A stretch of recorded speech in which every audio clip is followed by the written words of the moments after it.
2 years of additional training. I still was deploying though. But when I came back, I was getting some incredible And you were deploying to do what? And mostly then was either psychological operations. So we were using media to influence that population, doing some targeting. So we would build what we call profiles so that we can target, kill, or capture.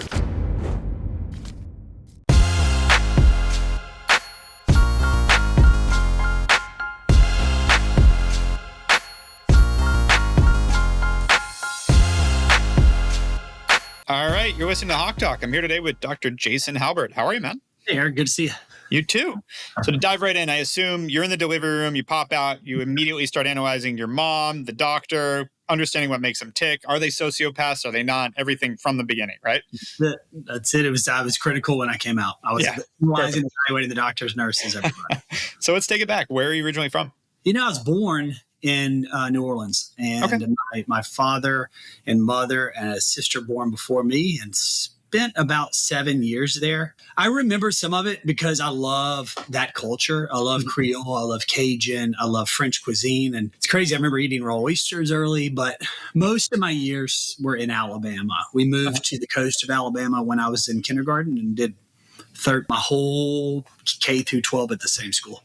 Nice. And what took you out there? How come you left New Orleans? My dad was chief of prosthetics and an administrator for the VA, and he ended up developing a prosthetic company and selling prosthetics and in medical equipment, and he built that in Alabama. But we were coming over to this coastal town when I was a kid, and my parents fell in love with it and said, hey, this is a great place to raise children. Nice.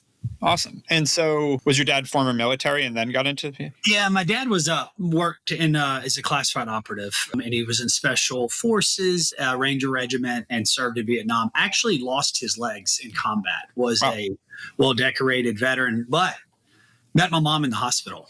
And I wouldn't be talking to you right now if he still had his legs. And it's funny, that actually bringing that up. It's formative because it made me think you have to make sense of this pain, that truly everything happens for a reason if you make sense of the pain. There's no way my dad laying in the jungle without legs was thinking, this is going to turn out great. Yeah. I'm going to meet this wonderful woman in the ER. No.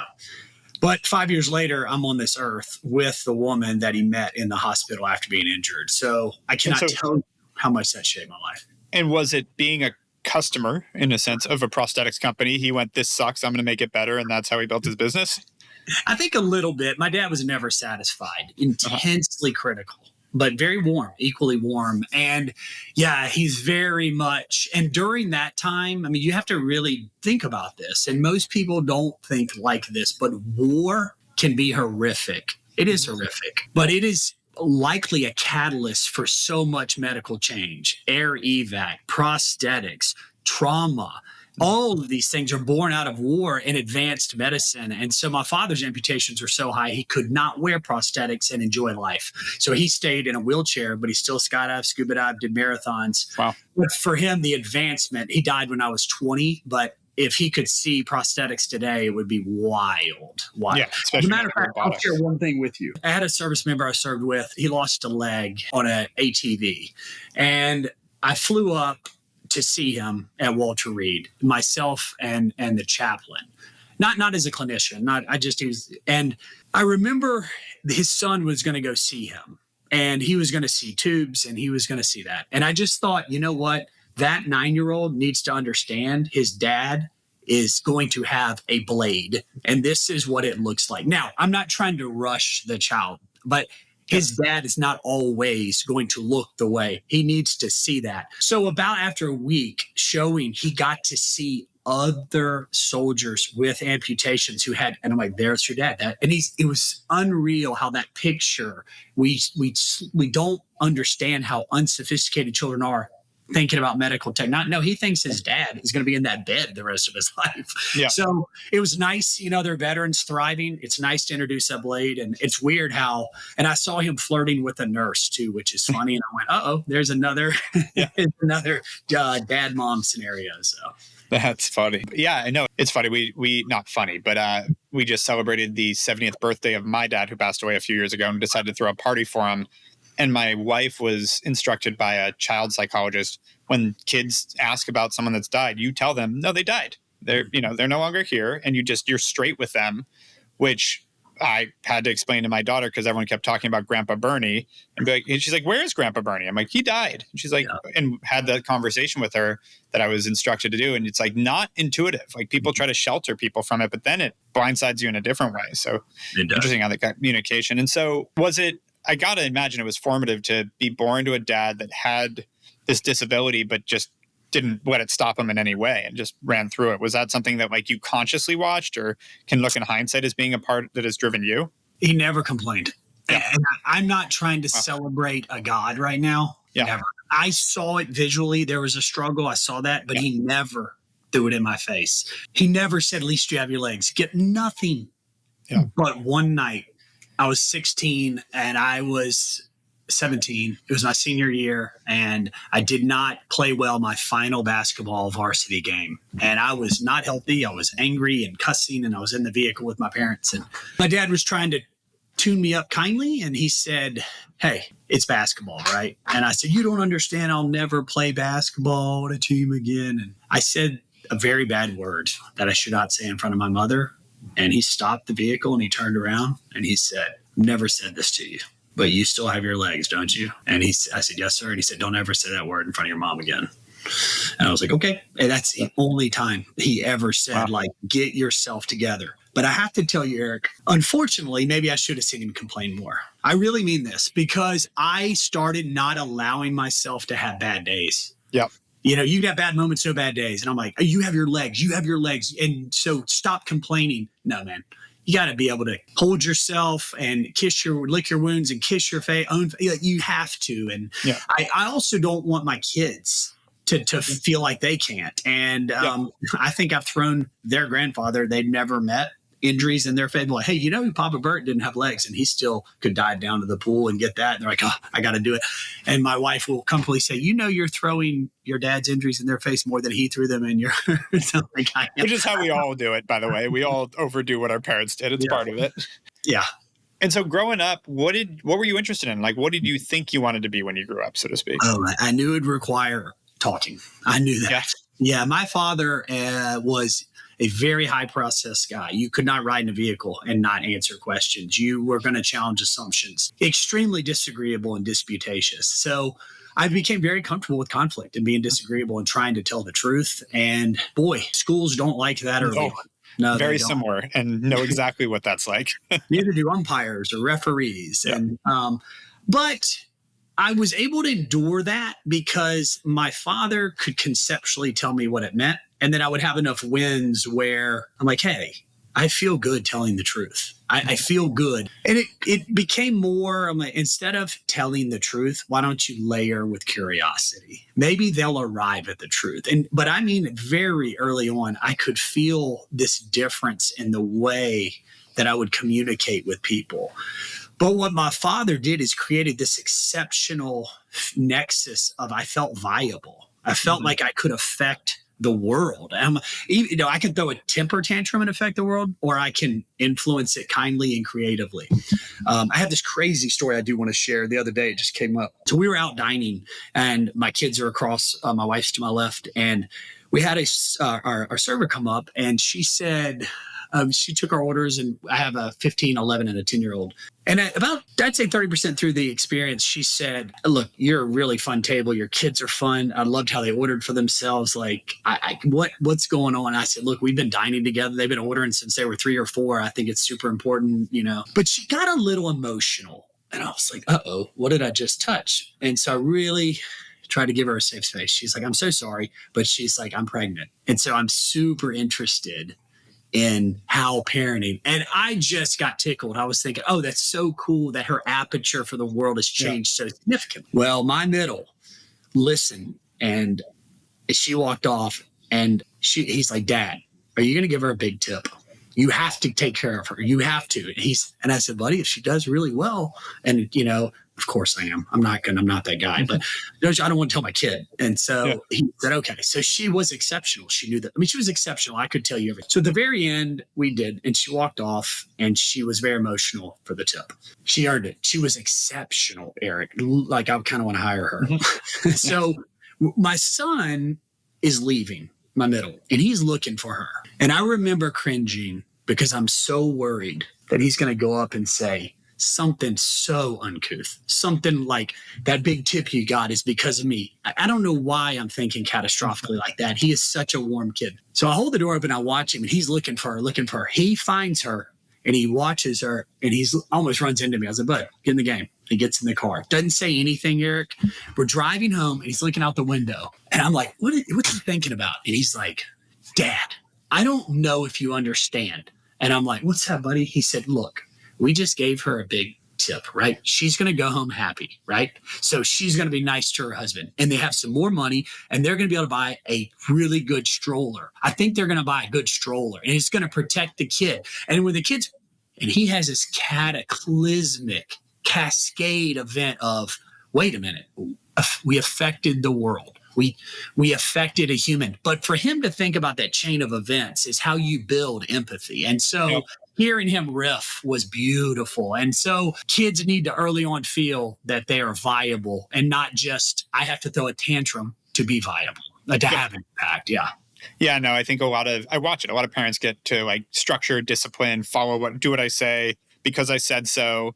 And it's such a disservice. Like, I'm so careful with my daughter, the balance of, you do need to give them boundaries and give them guidance, but I don't want to teach my daughter to be a follower either and be like, just fall in line kind of girl either. And it's like, you deal with the consequences of that. She pushes back on a lot of things.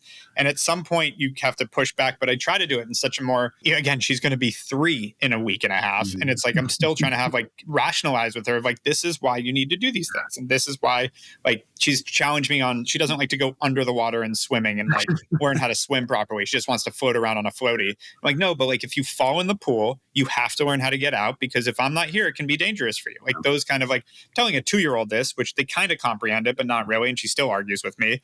But, giving them that ability to think through the rationale and the, critical thinking of it versus just nope, because I said so. And I think the other part is tolerating the spirit of maybe her doubting you, maybe her seeing it differently. And I think too often leadership in general or parents kill the spirit of one more thing they want to say. And if you give them a space to say it and they say it appropriately, or maybe one more.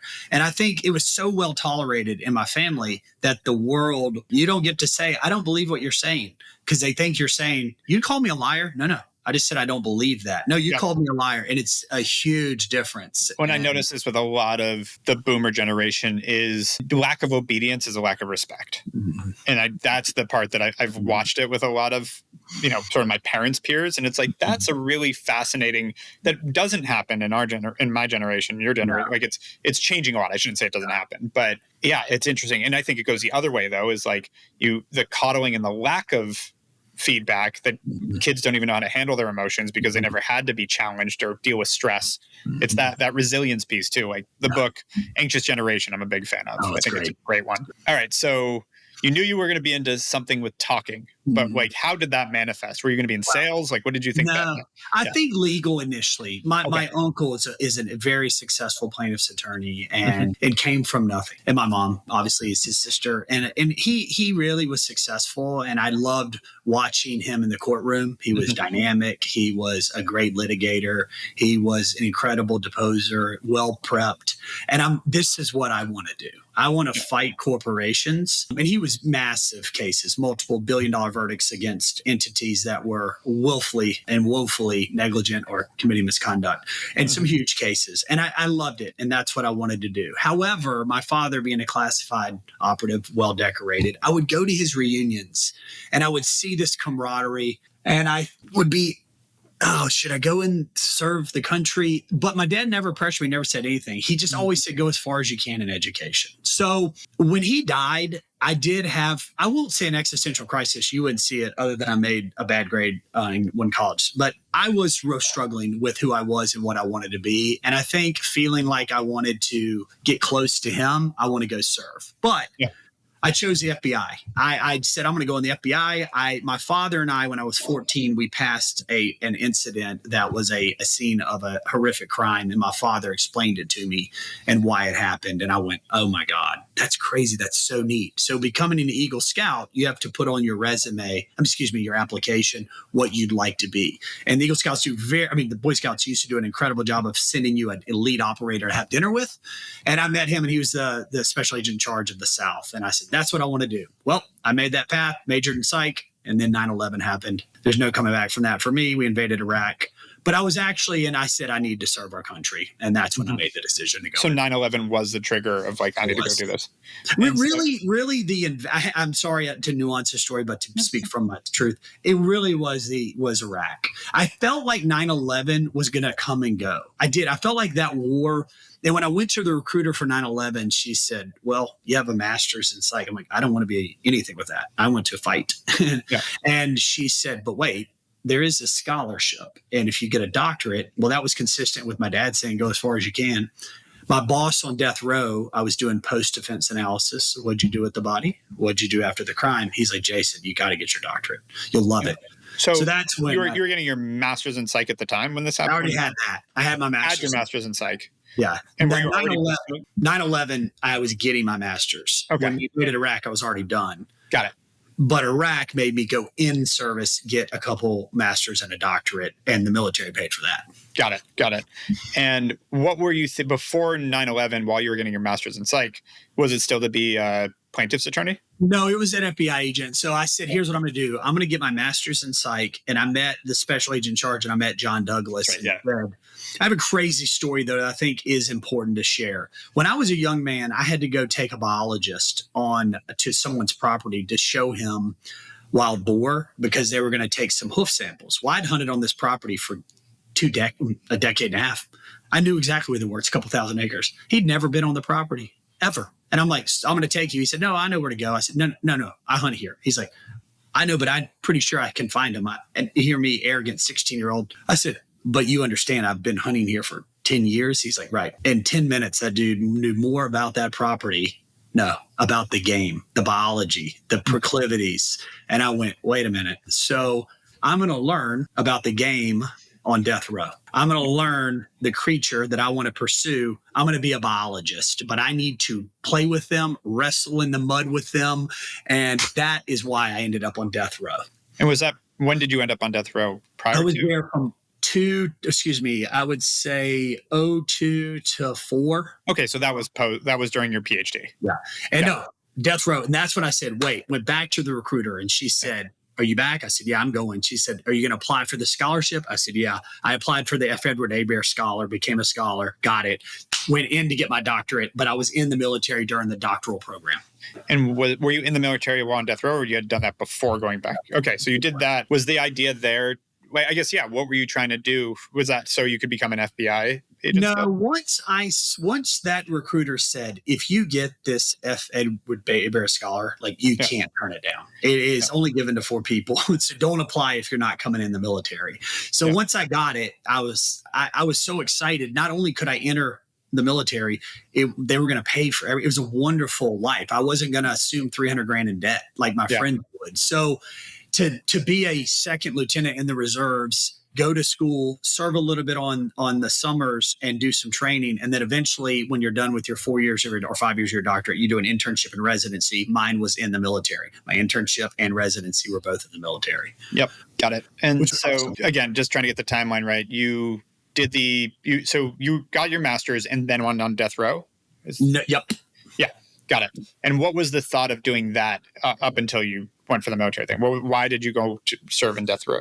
I thought by going there, it's almost a requirement in the FBI. They want you to get an advanced education and have some real life experience. Great. Yeah. I'll get a master's in forensic or applied psychology, and my 2 years of experience will be on death row. I'll apply for the behavioral science unit. He has a master's. He's worked on death row. Will be perfect for profiling. Got it. But this hankering to go in the military and serve. I'm like, well, I'll serve in the FBI. No, I want to go fight a war. Well, I'll catch terrorists in the United States. No, I want to go fight a war. And if I got that scholarship, I knew I was going, and I got it and was off to the military.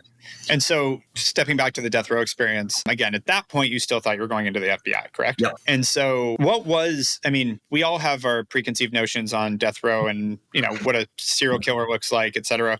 What was the biggest surprise you had? That like, oh, this isn't what most people think it is. That's a great question. There's no doubt this. So I interviewed or assessed 262 murderers. About 200 of them couldn't be more boring of a story. That is not a callous way to show disregard for the victim, but it was a guy who was drunk, who robbed a gas station and shot someone, and probably had poor legal representation, could have pled out, fought it. That's not fun. And I look at most of those, and they're just like, wow, you really weren't that bad of a dude. That was a bad decision, and you deserve to be punished. When I think this is the so non-PC thing that comes up is to act that statement that people can have bad actions and not be bad people, right? And make a bad decision or a couple bad decisions, but without a pattern doesn't necessarily make them a bad person. No. And obviously the gravity of the decision, school shooting. Well, that's a bigger decision. I think that's a more calculated decision than, again, in the moment kind of a decision. Yeah, you're intentionally creating the most horrific terroristic event. You're planning it. You're engaging. You're copycatting. So, but a lot of these, I'm like, this guy's 17 years old, never had a father, grew up in the deep projects. I'm like, what do you expect is going to happen? You know? Yeah. So, but then there's this handful of psychopaths that are playing me and manipulating me, and every version of their life is an expression of their psychopathy. Mm-hmm. And then there's this handful of very, very ill serial killers who can't stop, won't stop. And you let them out, it's going to happen again. And maybe in a week. You go, what? You could serve 20 years in a cell? Yeah, it's that bad. So very quickly, you learn there is a murderer, but then there is a spectrum that that I really started to understand. Even I interviewed the last woman to be electrocuted in Alabama. And that was just an interesting experience because I hadn't spent a lot of time with women criminals. And so that was very interesting. Got a chance to do that there too. And I mean, again, a lot of people think serial killers are these animated, like crazy people, Jack the Ripper, like, or even the Sly, like in the shadows. Like, are these people, like when you sit down with them, like, oh, that person seems like a killer? I think you would, of the 13 mass murder, they killed a lot of people at one time or within a day or two. Or if I lined all 13 up, 10 you wouldn't sit beside. Okay. You'd go, Jason. 3 you'd take a road trip with. Yeah, got it. You would. Okay, and so the majority are, from what your experience, were people that you could get a bad feeling from immediately. You and I. Got it. Right. You can. But the average individual with emotional needs who's you would take the risk. You would say, oh, they're not that bad. Oh, and the people that they killed, some were vulnerable people. Some were not. Some were very high judgment individuals. So, but 3 of them. And I think probably 70% of my time on those 2 years was with probably 25 that I spent, I'd say 100 hours with each. Yeah. Yeah. Got it. And so then get pulled into the military. So you got this scholarship. That was to get your PhD. What was that PhD in? It was in clinical psychology, and you have a concentration, and my concentration was in forensics. Okay. Got it. And then do they then seek for that to be used in the military? Is that the idea? So how do they... Yeah. So I've actually never told this story. So what happens is you get your doctorate, but you have to complete your first year. So many people attrit. So the military, the FAA says, you got to get through your first year. Let's make sure you got this. Then they pay everything else. Takes about 5 years education, 1 year internship, 2 year residency. Every summer you get to do something cool. Maybe you want to go to jump school. Maybe you want to go to train TBI, traumatic brain injury. You do all this. I knew right away I wanted to work in the classified environment. So there's something called operational psychology, where they take psychology as a tool of influence in interrogation, in recruiting spies, in psychological operations, and assessment and selection. And I said, that's what I want to do. By the second year of my doctorate, I was at Walter Reed doing a traumatic brain injury rotation. And I saw this seminar. It was led by a very famous special forces operative who became a psychologist as well. And he led the director of psychological applications.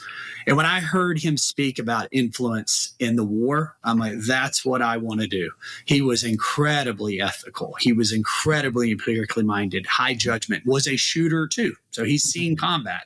I said, I could work for that gentleman for the rest of my life. His name was Morgan Banks. I have no problem saying it. And he was a tremendous mentor. And I went to him and said, sir, that's what I want to do. And he looked at me and said, where are you? I said, I'm in my second year of my doctorate. He said, so you have 2 more years? Then you have your internship, your residency. Do 3 years. Do 3 years in the regular Army, and then we'll come for you if you're good enough. I had this other boss. His name was Robert Seidel, known as Bobby, and he got behind me and said, I think you could go right into special operations. And they talked, and he advocated behind the scenes. And when I was done with my internship, I was able to go right in. What was the debate with that? Why would you be able to go straight to special ops or not? I think there is.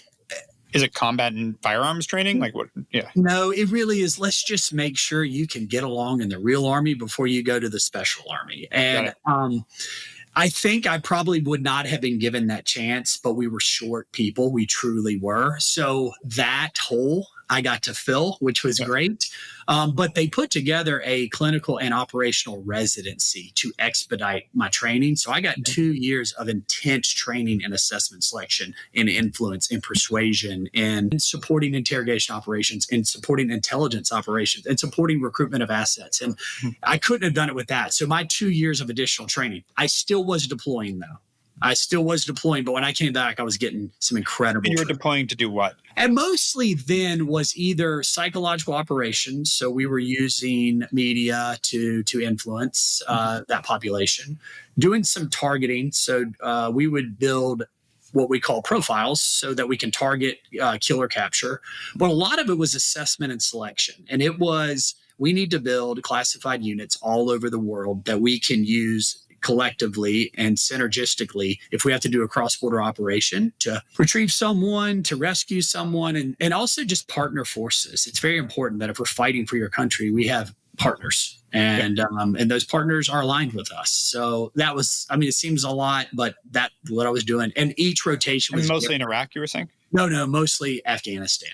Oh, it was. Okay. Because I know you said you wanted to go to Iraq. And did you find while working with assets, was it, this is, I think, common misconceptions. Was it trickery, or was it more like these are people that are glad we're there, that you're having helped the U.S., or was it both? I think it's both. Yeah. I think ultimately there are some people, and I say this constantly in influence, when you're being eaten off of, like a paper plate. You know it. At the end, you feel wet, soggy. You're like, when you're being eaten off of a piece of china. You're like, I'm okay, as long as I can eat off you a little bit. And I use that a lot. How do you feel? Like, I feel clean to put on the shelf. Okay. There's some just really evil people. I had to pay a lot of money for a lot of information. Yeah. And that's it. And so, okay, that's fine. But then there are some who had this catastrophic loss of rapport with the enemy and said, this is not what I signed up for.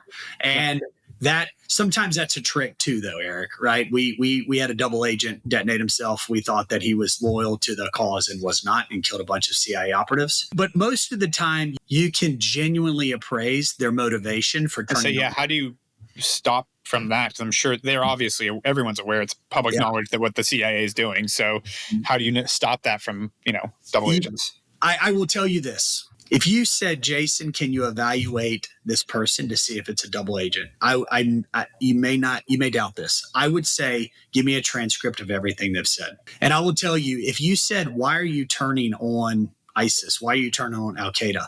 When they tell me that, there's certain things that they should be saying. I'll give you one. Eric, if you were robbed today and I asked you to tell me about it, the amount of emotional words that you would use, the way you would describe it is very different than an actor who is making up the experience. Do you think I would use less or more emotional words? You would use less. Even if that's what I was going to assume, because I would think I would be speaking, knowing myself especially, I'd be speaking all facts. Yeah. Not how I feel. I'd be like, yeah, they did this, they took this, da da da. And the thing you should do is, if you're lying about being robbed, just tell me descriptively about the last time you were really scared, right? That would and make that the lie, because if you can use and evoke and remember and recall. People don't know how to lie, and I'm telling you this. This is it's funny is if I sit down with someone who's lying about not killing someone. I know this sounds so silly. They look like someone who's guilty lying. Yeah. They don't look like an innocent person doesn't defend themselves this way. You think you're acting innocent because you're guilty. Yeah. So you're guilty. It's so obvious. However, content analysis trumps anything I'd see or hear. Yeah. Smart. We talked about that a long time ago when you were talking about interviews too. Like getting more content. I think I've seen studies on that. Like reading a resume is the highest indicator of actual who you're going to hire, because sitting in the room and actually your own biases start to kick in. Yeah.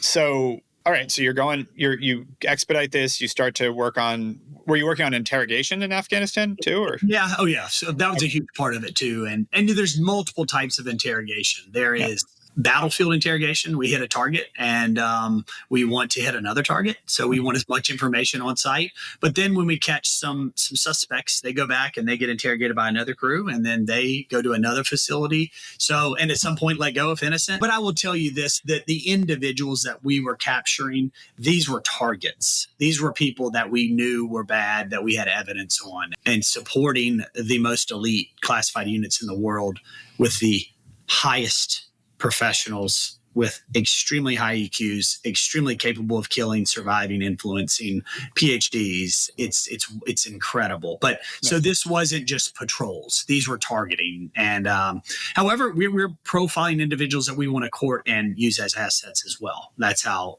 same thing we do today in the real world, in the United States of America, in corporate America. So it's just not that different. Yep, got it. And so how long did you end up doing that for? How long were you back and forth? 8 years. 8 years. 8 years. Okay. So were you mostly back and forth in Afghanistan, or were we that specifically? Afghanistan, South America, our special operations unit owned that area of operation, and Afghanistan pretty much every other year. Didn't have a huge presence in Iraq, but we were there. And what is that section? You said special operations, but is it like, what is it? SOCOM? Like, what is it? So SOCOM, JSOC owns all the tier 1 units that I was able to support. So there's nothing class. I mean, there are 4 units, 5 units that sit under that. And then there's special forces, obviously in Ranger Regiment. And so special forces units are tier 2 units, and and they have an area of operation that they concentrate on. They're capable of deploying anywhere in the world, but they should be here with a representational force. But when war happens, everybody's pitching in the AO. It doesn't matter. So, got it. And so 8 years in, what caused you to leave? I have to tell you, it seems like I'm bragging on my mentors, but I met this guy.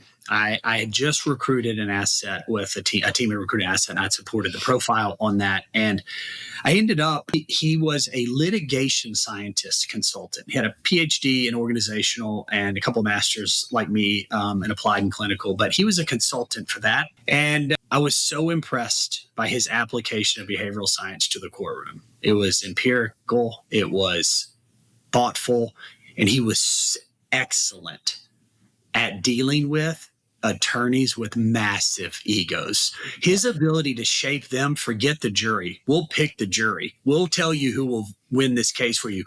We'll profile the judge. We'll teach your witnesses. But all that information means nothing if it will not land on our client. And he was exquisite. And I got to see that in action. Hardest working man I've ever met. tons of money, acted like he owed tons of money. That's how hard he worked. Tons of family that worked for him, and they loved, endeared by him, and followed him anywhere into the fire. And I said, I got to work for that dude.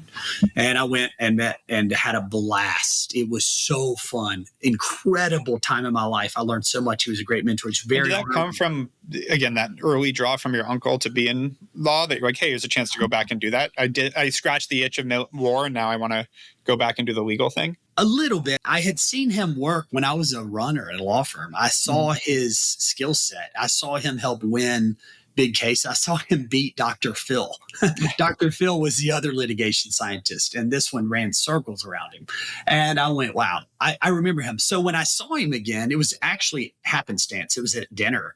Mm-hmm. He actually said, look, I know you're not a clinical psychologist in the Army. Your uncle has told me other stuff. And we had a conversation, and he said, I think that skill set would work well. And he is likely the reason I left. But I have to tell you this. There's something, like I spent time on death row, combat, litigation, Snapchat. I just want complex behavioral science problems. So if it's courtroom and billion, if it's war and terrorists, if it's technology and product, give me complex interpersonal or human dynamics. That's what I want to eat up. And I don't necessarily have a career in that. Have like a lineage career. I just have a bunch of things I've done with psychology, and they add up to make sense to me. Yep. Got it. And so to take a step back real quick on, like, let's go, I just want to make sure we highlight kind of key points of this. What was a pinnacle interrogation or like that core memory you have from when you were in JSOC and doing your thing in Afghanistan? A supported JSOC. Supported, sorry. And wow, if I tell this story, here's one that is not violent, but it changed me to this day. We were going to do a cross-border operation, and I fell in love with the border police of this country. And I'll tell you why I wanted them to be on the op. One was they tend to have to deal with a lot of dialects, a lot of tribes, a lot of villages. So they tend to be a little more formless in connecting. They tend to have a higher tolerance for negotiating because they're dealing with people who are mad crossing borders. And we have about 15 of them, and we're going to pick 5 of them, and we sequestered them. They don't know each other. And we're going to interview and assess and select the best for likely one of the most classified missions that year. And I went, wow, this is important. So myself and another guy, starts with an I, we went over there, and I'm interviewing one of them. I said, Eric, why? Now keep in mind, this is a border policeman for this country in one of the stands. And I said, why should we hire you over these other 15 or 20? He's looking at me, and we're speaking Pashtun. And he said, what? No, you should hire all of us. And I said, oh, I would love to. We only have so much money. I'm trying to give him a reason. Like, I wish we could. That would be the kind of thing to do. And I said, so we're trying to find the best. And he looked at me and he said, I don't know if I'm better than them. And I'm going, okay, I understand you've never met them. So I'm not asking good questions. What I mean is, without meeting them, where do you think you're a little better? Like, where you're good. He said, I don't know. And I'm mad because I know they've all talked and said, don't you dare. They make them hire us all. It's called G2ing when intelligence leaks. So I had this interpreter with me. I'll call him David. And he and I had a code with our feet, and we had a code with our hands, so we could touch each other under a table, or because you can't see mouths if you're hooded. But I'm trying to recruit. This is an assessment selection. This is, So I said, okay, bud, listen, you are going to get hired if you can tell us why you should be hired, but you have to differentiate. And he said, but I don't know them. David squeezed my thigh. We go outside. I said, David, they've all been talking. And he let me vent. And he said, well, what do you mean? And I said, these guys have held hands, locked arms, and said, hire us all. And he laughed. He's like, no. He said, no, they haven't. This is a collectivist culture. You guys are so individualistic. He said, you'll have a West Point grad sit down in front of you. Like, I'll tell you the 5 reasons you should hire me, and I'll tell you why everybody sucks. Yeah.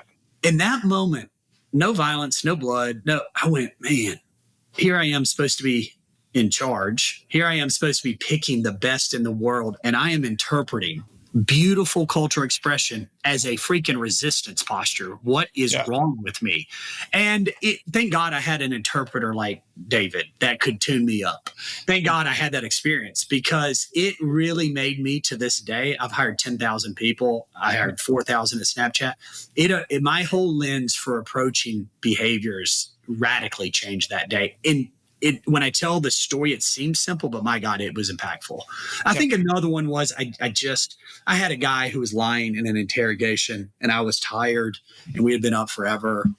And I walked in the room and I said, I can tell you're lying because your earlobes are swollen. And he started telling the truth.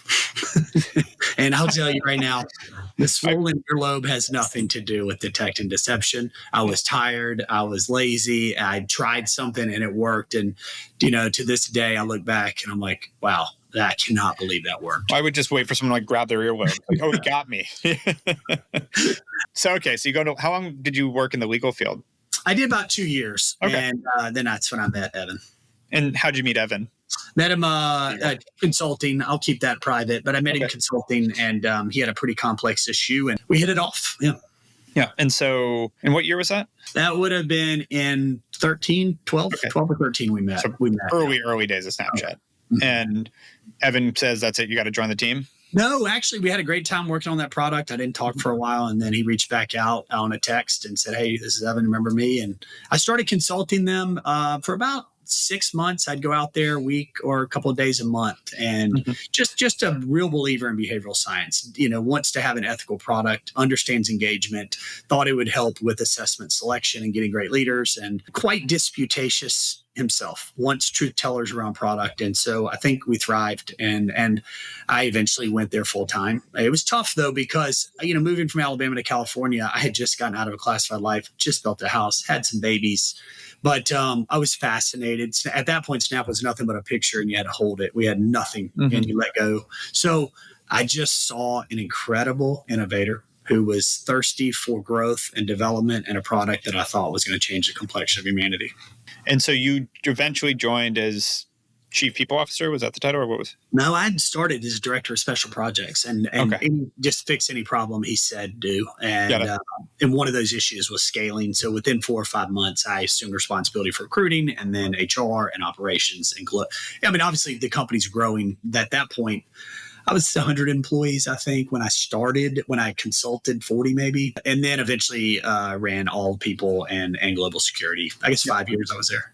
Got it. And going back to the same kind of thing, like, what's something iconic you remember by your experience there about like recruiting executives and people and growing like that and working with a guy like Evan that became a billionaire while you were there and all these things? I think for me, what would I say was the biggest or a big moment? I think it's interesting watching targeting, kill or not kill. We chased a bad guy on a motorcycle with a drone for a while, and a lot of opportunities to kill him, and we waved off and thinking about collateral damage the right way. I remember thinking in my mind, I was just like in college, and now I'm watching this drone feed of this guy that just killed one of our teammates, and thinking, oh my God. And imagine a drone chasing, he'd go through a valley or a wadi, and then he's in a village, and then he'd stop at a mosque. We would kill other people with the missile or whatever ordinance we're going to use. And eventually we lost him under some trees, and he emerges out of these trees, and he's running towards this mud hut, and his kids come out, and he scoops them up, and he's playing with them, and he's wrestling with them. And I'm like, oh my God, we're all dads. And for a moment, I'm thinking his kids have no idea what he did. They're just happy dad's home.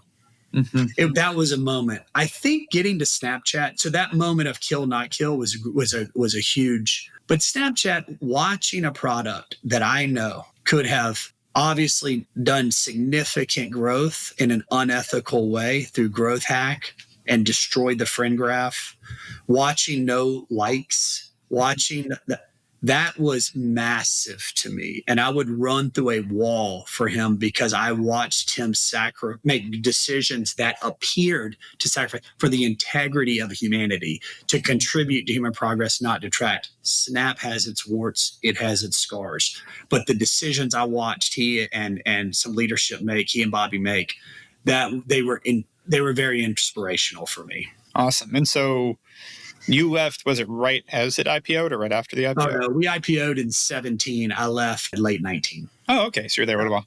What caused you to move on? For me, my time was up there. I really do unapologetic. I love growing companies. There's shaping, there's sustaining. When I left, my only goal was to continue consulting him. I just want to make sure I can keep. And so I did that to my best of my ability. But at some level, I want to build not 0 to 1 per se. I like a little bit of a problem. And my time there shaping, we were consolidating. We were reducing in force. It was one of those where it's a public company now. And why not have a public company leader? Yeah, that's fair. And so what have the past 5 years looked like? Wow. I took 2 years off. I did. Well, maybe 2.5. Yeah. I knew for about a year I was leaving Snap. So we had time to prepare. And we moved from California back to Alabama on the coast. And I just coached my kids and hung out with my wife. I coached 15 athletic teams in 2.5 years and loved it, but still had my fingers in some stuff, built a telemedicine company and that was fun. Exited that. And then I just started getting calls. And I kept saying, I'm not interested, not interested, not interested. But I had one call and I went, wow, she is exceptional. And I was really inspired by her. I'll protect her name. I don't know if she wants to be talking about it. I would like to support her. And I did and said, I really do enjoy coaching again. And I don't use coaching much, but it's advising behavioral science. And loved it and picked that up, but then started buying into companies. And that's when we became part of a fund. And yeah, that's been pretty much what it is, scaling consulting and that fund. Amazing. And so, that's been what it is to today. Yeah. Yeah. Got it. And so couple more questions for you here. And then I think we'll do a little bonus round that I don't normally do or ever do. But the questions I usually finish with, number one, what's next? I got something brewing. I do that I'm working on right now. It's in stealth mode with a founder who's exited a unicorn, and I'm extremely fired up. And we are in stealth mode, but I'm happy with the way things are going. I'm loving the team, the maturity of the team, how we're scaling, how we're deploying capital, how we're raising capital, and I would love to be able to celebrate and talk that right now, but I respect the team too much. But I am giddy. I hadn't felt this way in a long time. I feel every night we go to bed, me, the kids, why we say something we're grateful for. We pass around a talking piece, and we do. And say maybe that's safe travels, maybe that's a win, maybe that's somebody's cancer, we do. And I really am blessed to work with the people I want to work with.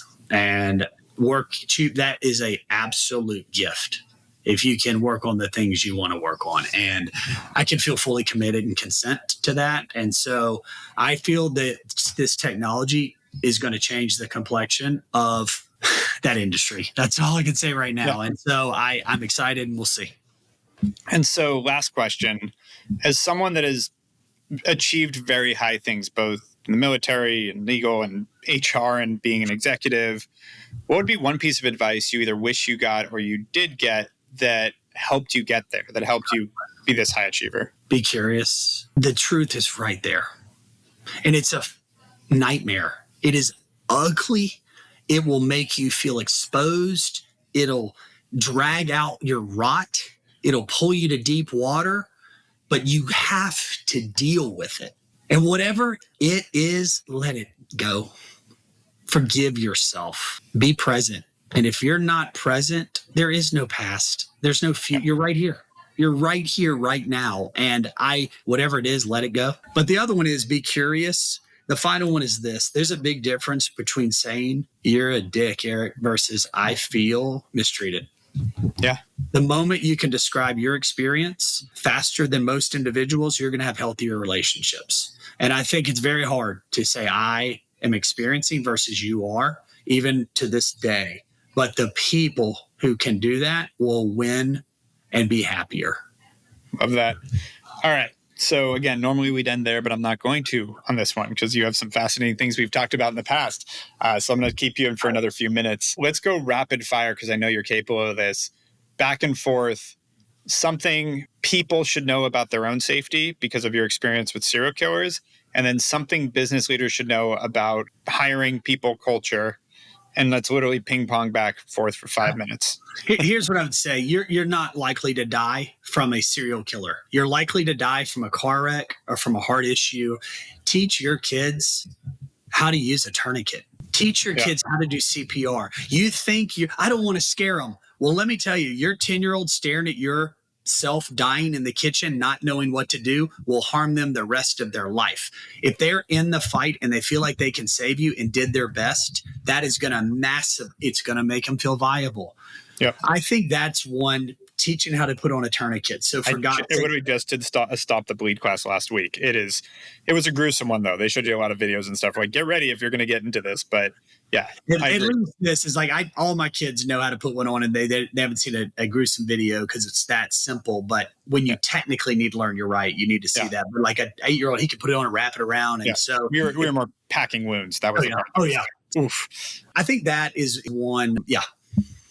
And so then now going to so tourniquet, learn that, makes sense. By the way, I think there was a stat I learned last week that was something like 80% of these injuries were avoidable if you just pack the weed. Like there's a video that they talked about. So they showed a video of a guy actually getting hit in the carotid artery and dying within 15 seconds. Mm-hmm. And you have two, to be clear. So one getting nicked doesn't stop flow to your brain. It just causes your blood to go away. Mm-hmm. So there's another video of a guy that got hit. He had a backfire in his gun apparently, and it shot himself in the neck.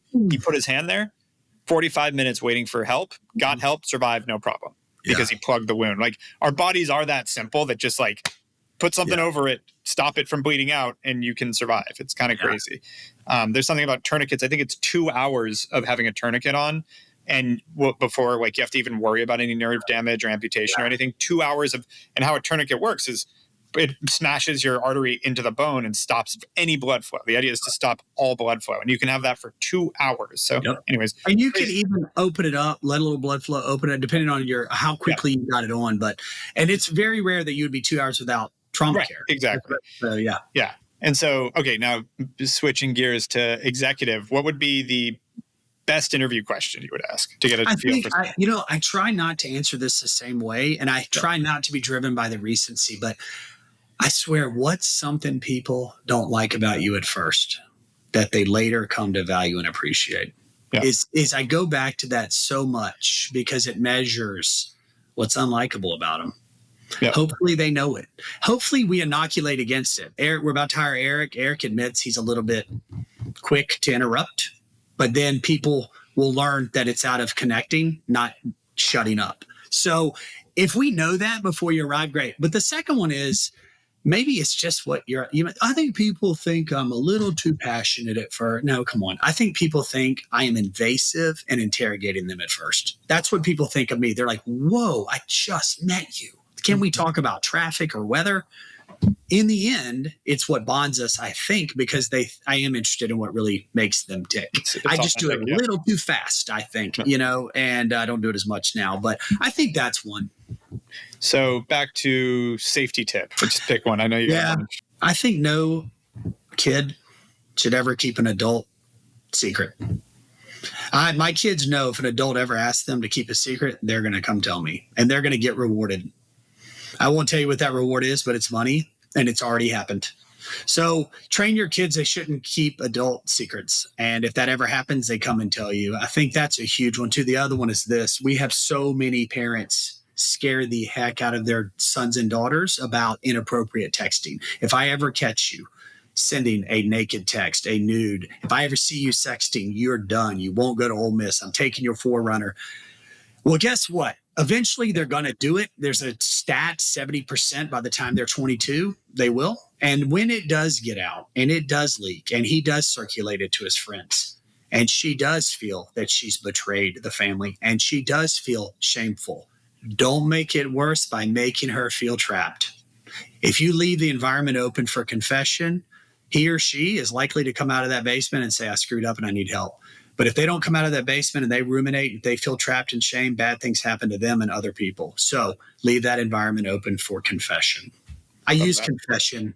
I'm using that word sensationally. You know what I mean? Yes, absolutely. And also, I think important on the, getting your kids to not keep an adult secret, just to clarify that, it's if another adult tells them to keep a secret, they incentivize to come tell you. Mm-hmm. So, that's a great one. And to clarify, this adult asked my son to keep a secret about a family situation they witnessed. It wasn't anything sexual. It was actually benign, but it was embarrassing for the family. And they didn't want my son to tell us because they thought their status would be diminished. It's crazy what they're hiding. But when my son came and said, Dad, you told me I can't keep a secret with an adult. I'm like, yeah. He's like, I need to tell you something. Whew. Yeah, I cannot begin to tell you. I'm like, I'm ready. And then when I heard it, I was relieved, obviously, that it was something like that. But I'm glad it worked. And because, Let's go one more on the professional side. Just, business owners out there, one tip when they're out trying to put together a good group of people. What should they know about the psychology around them? This is so elementary to say, but it's so hard to do. They work for you. You pay their medical insurance. You care about them, right? Then paint the picture of what right and excellence looks like. Tell them exactly what you want them to do. And don't feel unapologetic. If you're kind and you're descriptive and you're demonstrative, they want that. I want you to do this. Not everybody, but the majority of people want to be led. They want to be guided. I guess sensitivity around telling people what to do. Mm-hmm. Like, I'm going to tell you what to do. Yeah, not my neighbor, not the UPS guy, not my wife. I don't want to tell them what to do. It feels coercive. But the reality is your employees do want to know what right looks like. Be very clear about what you want and ask them for that. And I think we get mad when we're not clear enough in painting the picture of excellence to where they have hesitation. And if you paint a picture of what right looks like and they know what excellence and culture looks like, you'll feel much more confident in the decisions you make about their future, promotion or out. They will too. But when founders and leaders aren't clear about what they want, that is a problem that cascades through the entire company. And so be very clear about your ask and don't have any problem making clear expectations about what your deliverables should be. Love that. Well, Dr. Halbert, this has been amazing. Thank you so much for coming on Hawke Talk. Can't wait. See you soon.